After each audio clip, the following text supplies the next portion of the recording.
গুনাহ লিখে রেখেছেন। সাহাবীরা বললেন, ইয়া রাসূলুল্লাহ, জিনা করি নাই, জিনার কল্পনাও কোনোদিন করি নাই।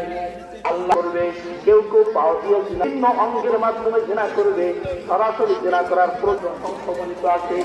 জীবনে জিনা করে কয়টা জানেও না, জিনা করা তো দূরের কথা, কিন্তু জিনা কাকে বলে জীবনে জানেও না। আল্লাহ বলে অসংখ্য গণিত মানুষের আমলনামায় জিনার গুনাহ লিপিবদ্ধ করা হবে। কেন বলেছে?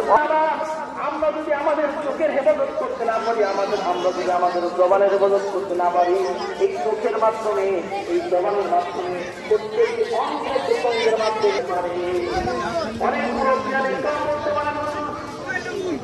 আমরা তো জীবনে জিনার ভিতরে যাই নাই, না করে আপনার অসংখ্য মুরব্বিয়ালে গ্রামের আপনারা নাই দাদার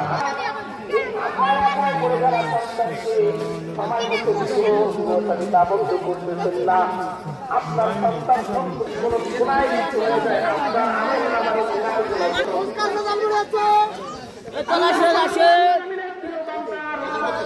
চার নাম্বার গুণ আল্লাহ তাআলা বলেন, والذين لا يشهدون الزور।